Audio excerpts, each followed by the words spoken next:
દ્રષ્ટિમાં આત્મા જ રહે એટલે શું ત્યાં આખો દિવસ ત્યાં જ ઉપયોગ રહે એમ? ઉપયોગ ત્યાં ન રહે પણ એની દ્રષ્ટિ જ ન રહે છે. ઉપયોગમાં જ્ઞાનમાં બધા એને વિચાર આવે જાણવાના, એની ગુણ ભેદ પર્યાય ભેદ બધું જાણવામાં માટે આવે. દ્રષ્ટિ ઉપયોગ જ્ઞાન એ પણ દ્રષ્ટિ એના ઉપર પરિણ થઈ જાતની હોય છે. દ્રય ઉપર દ્રષ્ટિ સદાને માટે હોય છે. હું નાયક છું, હું આત્મા છું, પોતાનું અસ્તિત્વ જે ચૈતન્યનું અસ્તિત્વ છે એના ઉપર એની દ્રષ્ટિ સદાને માટે હોય છે. હું જ્ઞાયક, એ જ્ઞાયકની પરિણતિ. આ વિભાવથી મારો સ્વભાવ નથી.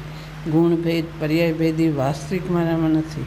એનું પોતામાં એનું સ્વરૂપ છે, એના ગુણો અનંતા છે, પણ એના ભેદ ઉપર એની દ્રષ્ટિ નથી. દ્રષ્ટિ એક આત્મા પર, ઉપયોગ નહીં પણ એ દ્રષ્ટિ જ એના ઉપર થંભી ગયેલી હોય છે. એ શ્રદ્ધા અને જ્ઞાન એ બે ગુણ જુદા છે ને, એ દ્રષ્ટિ એના ઉપર થંભેલી હોય છે.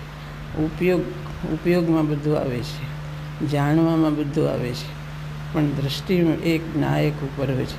એ દ્રષ્ટિ એના ઉપર એવી સ્થિર હોય છે કે ગમે ત્યાં ઉપયોગ જાય તો ભેદજ્ઞાનની ધારા તો છૂટતી જ નથી.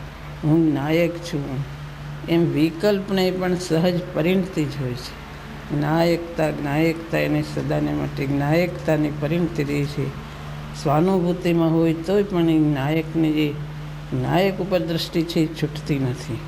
ગુણભેદ પર્યાયભેદી એની સ્વાનુભૂતિમાં, એના જ્ઞાનમાં આવે છે, એના વેદનમાં આવે છે. ગુણ પર્યાય એના વેદનમાં આવે છે, પણ દ્રષ્ટિ આત્મા ઉપરથી છૂટતી નથી. દ્રષ્ટિ સદાને માટે એના ઉપર જ થંભેલી હોય છે.